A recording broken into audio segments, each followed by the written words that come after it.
નમસ્કાર નમસ્કાર નમસ્કાર વિદ્યાર્થી મિત્રો, આજે આપણે ધોરણ 11 સાયન્સ વિષય ગણિતની એકમ કસોટી સોલ્વ કરવાના છીએ. સેક્શન એ, નીચે આપેલ પ્રશ્નોના માંગ્યા મુજબ ઉત્તર લખો. પ્રત્યેક પ્રશ્નનો એક ગુણ છે.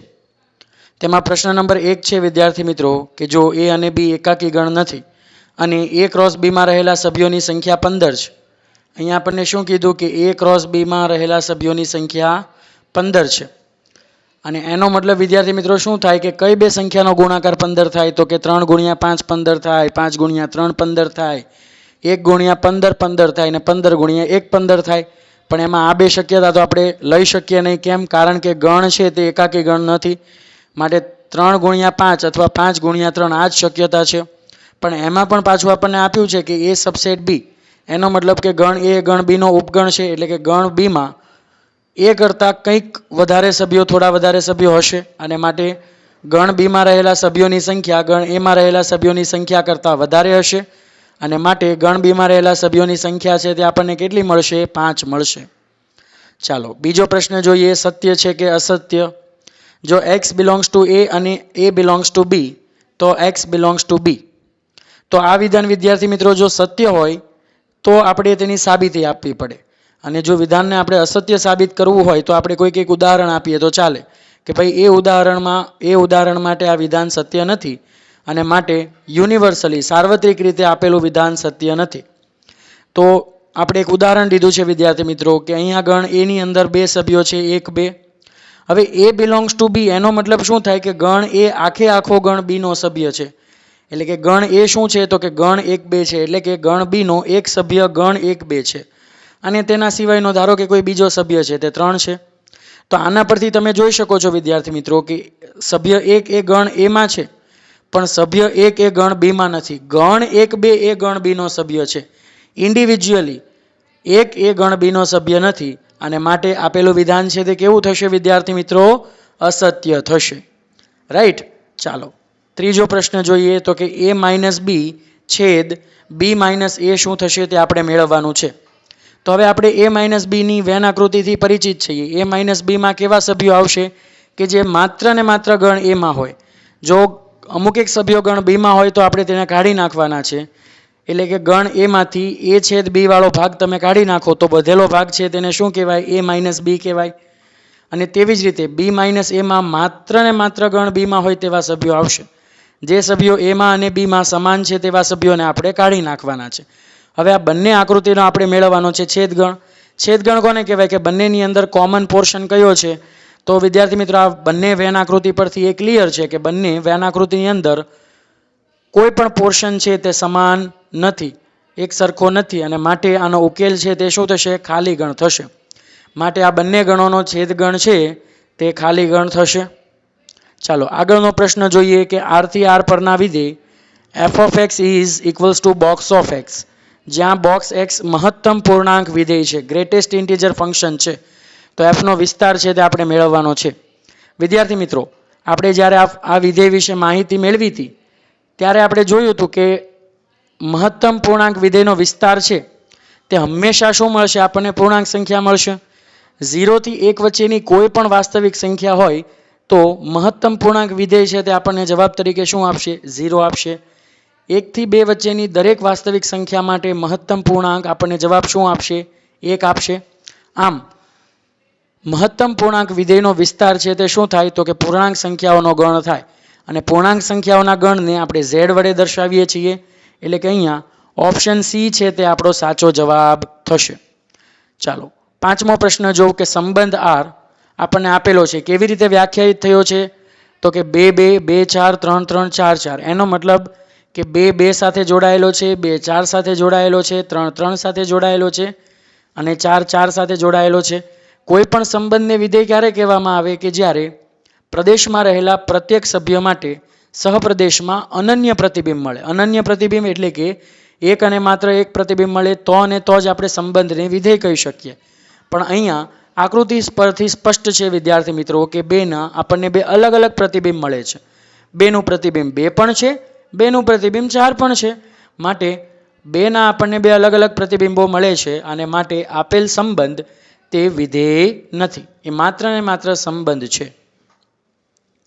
તો અહીંયા એક ગુણના બધા પ્રશ્નો છે તે પૂરા થાય છે વિદ્યાર્થી મિત્રો. હવે જોઈએ સેક્શન બી કે નીચે આપેલા પ્રશ્નોના માંગ્યા મુજબ ઉત્તર લખો અને પ્રત્યેક પ્રશ્નના 2 ગુણ છે. તો અહીંયા આપણને ગણ એની અંદરના સભ્યો છે 1 2 3 4 6, ગણ બીના સભ્યો છે 2 4 6 8. તો આપણે a બી અને b a મેળવવાનું છે. હવે વિદ્યાર્થી મિત્રો a બીમાં કયા કયા સભ્યો આવશે? તો કે જે માત્ર ને માત્ર ગણ એમાં હોય, એટલે કે ગણ એ અને ગણ બીમાં બંનેમાં હોય, એટલે કે a છેદ બીમાં હોય તેવા તમામ સભ્યોને આપણે ગણ એમાંથી કાઢી નાખીએ તો વધેલો ગણ છે તે શું થાય? તો કે a બી થાય. તો એના માટે વિદ્યાર્થી મિત્રો મેં અહીંયા a છેદ બી છે તે મેળવી લીધું છે. a છેદ બીમાં કયા કયા સભ્યો છે? 2 4 અને 6. હવે વિદ્યાર્થી મિત્રો આપણે a બી મેળવવું છે. a બીનો મતલબ શું થાય? એમાં હોય પણ બીમાં ન હોય, એટલે કે માત્ર ને માત્ર એમાં હોય તેવા કેટલા સભ્યો છે? તો કે આપણને કુલ 2 સભ્યો એવા મળે છે કે જે માત્ર ને માત્ર ગણ એમાં છે અને તે સભ્યો છે 1 અને 3. હવે બી એમાં રહેલા સભ્યો આપણે મેળવવા છે. ગણ બી એ મેળવવો છે. તો ગાણિતિક રીતે બી એનો મતલબ શું થાય? કે જે સભ્યો માત્ર ને માત્ર ગણ બીમાં હોય, ગણ બીમાં હોય પણ ગણ એમાં ન હોય તેવા સભ્યોથી બનતા ગણને ગણ બી એ કહેવામાં આવે. તો અહીંયા ગણ બી એમાં આપણને માત્ર ને માત્ર એક જ સભ્ય મળશે અને તે સભ્ય છે 8. એટલે કે અહીંયા આપણે એવું પણ તારણ કાઢી શકીએ કે બી એ એકાકી ગણ છે, તે સિંગલટન સેટ છે. ચાલો આગળનો પ્રશ્ન જોઈએ વિદ્યાર્થી મિત્રો. તો કે પ્રશ્ન નંબર 7. ગણ એમાં રહેલા સભ્યો છે 9 10 11 12 13 અને એફ એ ગણ એ થી પ્રાકૃતિક સંખ્યાના ગણ n પર વ્યાખ્યાયિત કોઈ વિધેય છે. અને કેવી રીતે વ્યાખ્યાયિત છે? તો કે f of n નો મહત્તમ અવિભાજ્ય અવયવ છે. હવે અહીંયા ગણ એમાં આપણી પાસે જેટલા સભ્યો છે તે બધાના કોઈક ને કોઈક અવિભાજ્ય અવયવો હશે. આ પૈકીનો મોટામાં મોટો અવિભાજ્ય અવયવ છે તે આપણે કન્સિડર કરવાનો છે. તો 9 ના કેટલા અવિભાજ્ય અવયવ મળે?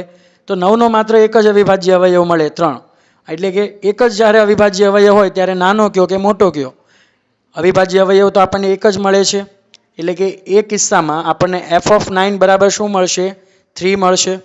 હવે 10 ના 2 અવિભાજ્ય અવયવો છે, 2 અને 5. પણ આ પૈકી મોટામાં મોટો અવયવ કયો થાય? તો કે 5 થાય. અને માટે 10 નું પ્રતિબિંબ છે તે આપણને મળશે 5. તેવી જ રીતે 11 છે એ તો પોતે અવિભાજ્ય સંખ્યા છે અને 11 નો અવયવ પોતે 11 થશે અને માટે 11 નું પ્રતિબિંબ છે તે 11 થશે. હવે 12 છે બરાબર. તો 12 ના આપણને આમ તો કુલ 1 2 3 4 6 અને 12 કુલ આમ આટલા અવયવો મળે. પણ આ પૈકી માત્ર અવિભાજ્ય અવયવ હોય તેવા 2 જ છે, 2 અને 3. અને આ બંને પૈકી પણ મોટામાં મોટો અવયવ કયો છે? તો કે 3. અને માટે 12 નું પ્રતિબિંબ આપણને મળશે 3. તેવી જ રીતે 13 ફરી પાછી અવિભાજ્ય સંખ્યા છે. તો 13 નો અવયવ છે, મહત્તમ અવિભાજ્ય અવયવ છે તે 13 પોતે થશે. એટલે કે આપણને પ્રતિબિંબ તરીકે કઈ કઈ અવિભાજ્ય સંખ્યાઓ મળી? તો વિદ્યાર્થી મિત્રો પ્રતિબિંબ તરીકે આપણને 3 5 11 13 મળ્યા. અને માટે આનાથી બનતો ગણ તે આપણો વિસ્તાર થશે. અને માટે વિધેય f નો વિસ્તાર છે તે શું થશે? 3 5 11 13. છે ને એકદમ ઈઝી. ચાલો આગળનો પ્રશ્ન જોઈએ. તો કે વિધેય f of x is equals to x² + 2x + 1 upon x² - 8x + 12 નો પ્રદેશ લખો. પ્રદેશ એટલે કે ડોમેન મેળવવાનું છે. ડોમેન કોને કહેવાય વિદ્યાર્થી મિત્રો? કે કોઈ પણ વિધેય માટે જે કાચો માલ હોય તેને આપણે ડોમેન તરીકે ઓળખીએ છીએ. કાચા માલ પર વિધેય છે તે પ્રોસેસ કરી અને આપણને વિસ્તાર આપશે, રાઈટ. તો વિદ્યાર્થી મિત્રો અહીંયા આપણે પ્રદેશ તરીકે એટલે કે કાચા માલ તરીકે આપણે અહીંયા શું લઈ શકીએ તે આપણે જોવાનું છે. તો વિદ્યાર્થી મિત્રો અહીંયા તમે છેદમાં જોઈ શકો એક દ્વિઘાત સમીકરણ છે. હવે દ્વિઘાત સમીકરણ છે એટલે કે એના 2 શૂન્યો મળશે. હવે આ શૂન્યો છે તે પહેલા આપણે મેળવી લઈએ. કેમ? કારણ કે જો છેદ 0 થઈ જાય તો વિધેય છે તે પર્ટિક્યુલર તે બિંદુ આગળ તે અવ્યાખ્યાયિત થઈ જાય. એટલે કે છેદ ક્યાં ક્યાં 0 થાય છે તે મેળવવા માટે આપણે છેદમાં રહેલા દ્વિઘાત સમીકરણના શૂન્યો મેળવવા પડે. તો છેદમાં કઈ દ્વિઘાત બહુપદી છે? x² - 8x + 12. હવે આના અવયવો શું થશે વિદ્યાર્થી મિત્રો? x - 6 x - 2. અને એટલે કે x = 6 અને x = 2 એ આપણા 2 શૂન્યો થશે. એટલે કે આ શૂન્યો છે તેને આપણે વાસ્તવિક સંખ્યાના ગણમાંથી બાદ કરી નાખીએ તો તે આપણને પ્રદેશ મળશે એટલે કે ડોમેન મળશે. એટલે કે આપણે 2 અથવા 6 પૈકીની કોઈ પણ વાસ્તવિક સંખ્યા છે તે અહીં ઇનપુટ તરીકે લઈ શકીએ છીએ. ચાલો આગળનો પ્રશ્ન જોઈએ. સેક્શન સી વિદ્યાર્થી મિત્રો ખૂબ જ મજાનો પ્રશ્ન છે. સેક્શન સી ના પ્રત્યેક પ્રશ્નો છે તે 3 ગુણના છે. ગણ એબીસી માટે a યોગ b બરાબર a યોગ c અને a છેદ b બરાબર a છેદ c એવું આપણને આપેલું છે અને આપણે સાબિત શું કરવું છે તો કે b બરાબર c આપણે સાબિત કરવું છે. હવે વિદ્યાર્થી મિત્રો જ્યારે આપણે ઉપગણ વિશે ભણ્યા હતા ત્યારે એ વાત આપણે જોઈ હતી કે જો b એ ગણ c નો ઉપગણ હોય અને c એ ગણ b નો ઉપગણ હોય એટલે કે બંને ગણ જ્યારે એકબીજાના ઉપગણ હોય ત્યારે તે બંને ગણો સમાન ગણો થશે. માટે અહીંયા આપણે શું કરી શકીએ વિદ્યાર્થી મિત્રો કે ગણ b ને ગણ c નો ઉપગણ બતાવી શકીએ અને ગણ c ને ગણ b નો ઉપગણ બતાવી શકીએ. તો એ માટે આપણે કોનો ઉપયોગ કરી શકીએ તો કે અહીંયા આપણને 2 વસ્તુઓ આપી છે. a યોગ b બરાબર a યોગ c થાય છે અને a છેદ b બરાબર a છેદ c થાય છે તે આપણને આપેલું છે. હવે વિદ્યાર્થી મિત્રો b છે એ ગણ c નો ઉપગણ છે તે બતાવવા માટે આપણે શું કરીએ છીએ તો કે ગણ b માંથી કોઈ પણ એક રેન્ડમ સભ્ય લઈએ છીએ. ધારો કે x બિલોંગ્સ ટુ b છે. હવે કોઈ સભ્ય છે એ ગણ b માં હોય તો ગણ b નો કોઈ પણ ગણ સાથેનો યોગગણ લો તો તે યોગગણમાં આ x છે તે ત્યાં હશે. રાઈટ. માટે x બિલોંગ્સ ટુ a યોગ b થશે. પણ આપણને શું આપેલું છે વિદ્યાર્થી મિત્રો કે a યોગ b બરાબર a યોગ c. જો x એ a યોગ b માં હોય તો x એ a યોગ c માં થાય. હવે વિદ્યાર્થી મિત્રો કોઈ પણ સભ્ય છે તે યોગગણમાં ક્યારે આવે કે 2 પૈકીના કોઈ પણ એક ગણમાં હોય તો અને તો જ તે સભ્ય તે બંને ગણોના યોગગણમાં આવે. એનો મતલબ કે અહીંયા x છે એ a માં છે અથવા x છે એ ગણ c માં છે. જો x એ ગણ c માં હોય તો આપણું કામ થઈ ગયું. કેમ? કારણ કે શરૂઆતમાં x છે તે ગણ b માં હતો. હવે આ x છે તે ગણ c માં છે એટલે કે x છે એ ગણ b ના તમામ સભ્યો માટે કામ કરશે અને માટે આપણે એવું કહી શકીએ કે ગણ b ના તમામ સભ્યો ગણ c માં આવેલા છે. અને જો આમ થતું હોય તો આપણે કહી શકીએ કે ગણ b એ ગણ c નો ઉપગણ છે. અને જો સભ્ય x એ ગણ c માં નથી તો ઓબ્વિયસલી તે a માં હશે. હવે x છે તે a માં છે, x છે તે b માં છે અને માટે x છે તે a છેદ b માં આવશે. પણ અહીંયા આપણને એવું કીધું છે કે a છેદ b બરાબર શું થાય છે a છેદ c અને માટે x છે તે ગણ a માં તથા ગણ c માં બંને ગણોમાં હશે અને માટે x છે તે ગણ c માં હશે. એટલે કે કોઈ પણ કિસ્સામાં જો x છે તે ગણ b માં હોય તો તે એ ગણ c માં પણ થશે જ અને માટે ગણ b એ ગણ c નો ઉપગણ છે. અને આવી જ રીતે વિદ્યાર્થી મિત્રો આપણે ગણ c ને ગણ b નો ઉપગણ છે તે બતાવી શકીએ અને માટે જો બંને ગણો એકબીજાના ઉપગણ થતા હોય તો આપણે લખી શકીએ કે બંને ગણો છે તે સમાન ગણો થશે. ખૂબ મજાનો પ્રશ્ન છે વિદ્યાર્થી મિત્રો.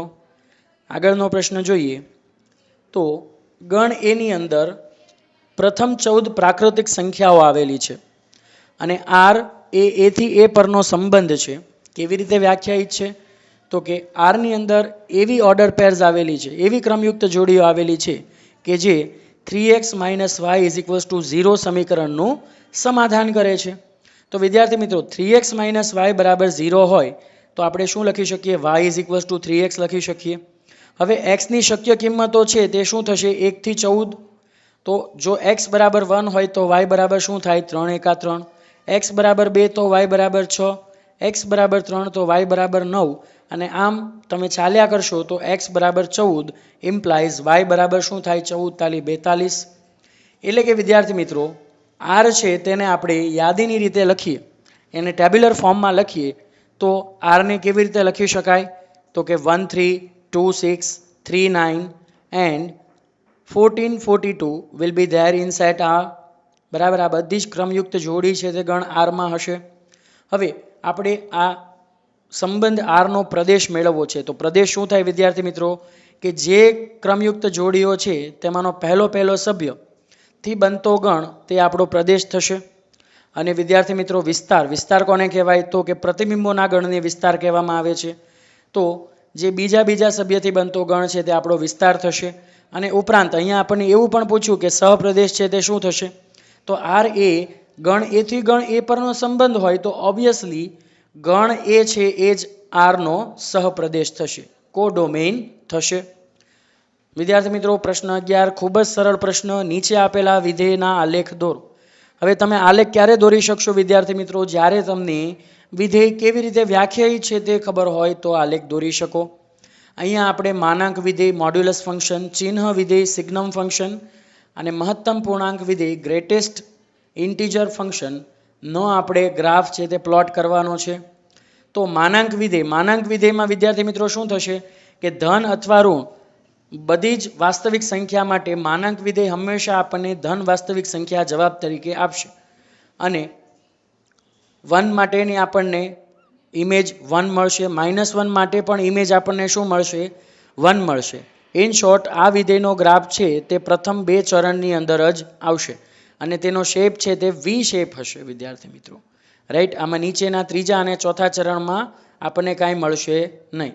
-1 નું પ્રતિબિંબ 1, -2 નું પ્રતિબિંબ 2, 1 નું પ્રતિબિંબ 1, 2 નું પ્રતિબિંબ 2.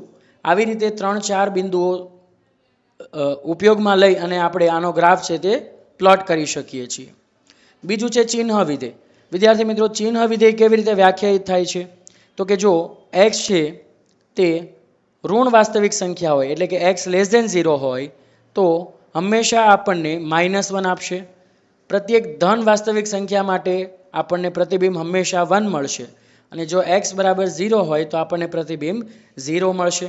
એટલે કે અહીંયા બહુ ક્લિયર છે વિદ્યાર્થી મિત્રો કે 1, 2, 3, 4, 5, 6, 7, 8 આ બધાનું પ્રતિબિંબ છે તે આપણને 1 મળશે. -1, -2, -3, -4, -5 આ બધાનું પ્રતિબિંબ છે તે આપણને માઇનસ મળશે અને 0 માટેનું પ્રતિબિંબ આપણને 0 મળશે. તો વિદ્યાર્થી મિત્રો આ ગ્રાફ છે તે થશે ચિહ્ન વિધેયનો ગ્રાફ, સિગ્નમ ફંક્શનનો ગ્રાફ.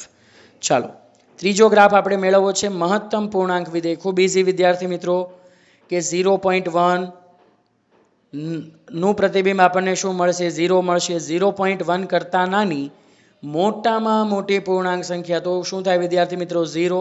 એટલે કે 0 થી લઈ અને 0.9999999999999 આ પ્રત્યેક બિંદુનું પ્રતિબિંબ છે તે આપણને શું મળશે? 0 મળશે. તેવી જ રીતે 1 થી લઈ અને 1.9999999999999 આ બધા બિંદુઓનું પ્રતિબિંબ છે તે આપણને શું મળશે? 1 મળશે.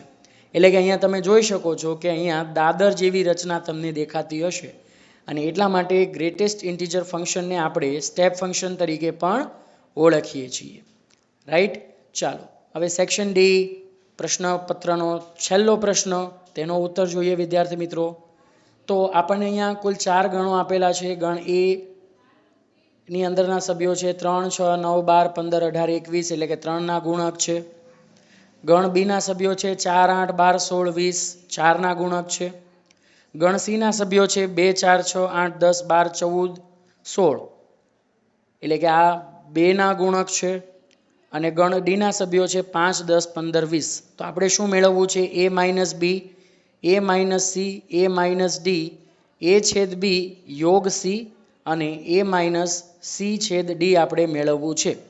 તો વિદ્યાર્થી મિત્રો a માઇનસ બીમાં કેવા સભ્યો આવશે કે જે માત્ર ને માત્ર ગણ એમાં હોય.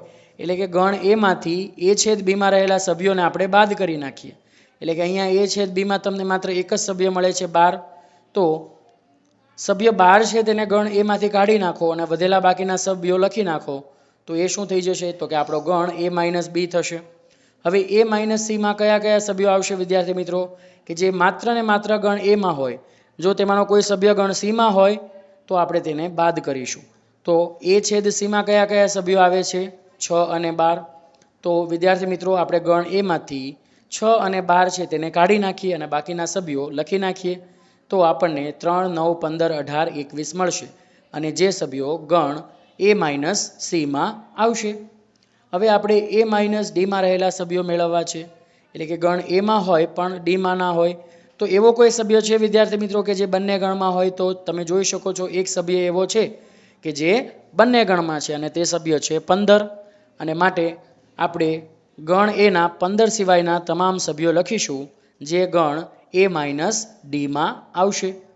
હવે આપણે મેળવવું છે a છેદ બી યોગ સી એ છેદ બી આપણે ઓલરેડી અહીંયા મેળવ્યું સિંગલટન 12. એનો ગણ સી સાથેનો યોગ ગણ લ્યો એટલે કે બંને ગણમાં હોય તેવા તમામ સભ્યોથી બનતો ગણ એટલે કે ગણ સી છે તે આપણો ઉકેલ ગણ થશે. અને છેલ્લે વિદ્યાર્થી મિત્રો આપણે મેળવવું છે એ માઇનસ સી છેદ ડી. સી છેદ ડી એટલે કે સીમાં અને ડીમાં સમાન હોય તેવા કેટલા સભ્યો છે તો કે માત્ર એક જ સભ્ય છે વિદ્યાર્થી મિત્રો અને તે સભ્ય છે 10. હવે આપણે એ માઇનસ સી છેદ ડી મેળવવું છે એટલે કે ગણ એમાં હોય પણ સી છેદ ડીમાં ન હોય એટલે કે ગણ એના તમામ સભ્યો લખી નાખવાના પણ 10ને લખવાનો નથી.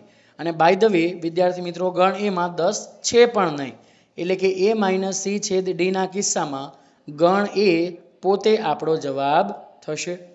તો વિદ્યાર્થી મિત્રો આ હતી આપણી એકમ કસોટી. આશા રાખું છું તમને બધાને બધા જ પ્રશ્નો છે તે ખબર પડ્યા હશે. જો ખરેખર મજા આવી હોય, તમારે લાઈવ લેક્ચર્સ જોવા હોય, નવું કોન્ટેન્ટ તમારે જાણવું હોય તો પ્લીઝ અમારી ચેનલને સબસ્ક્રાઈબ કરો, અમારા વિડીયોઝને લાઈક કરો અને અમારી સાથે જોડાયેલા રહો. આવજો.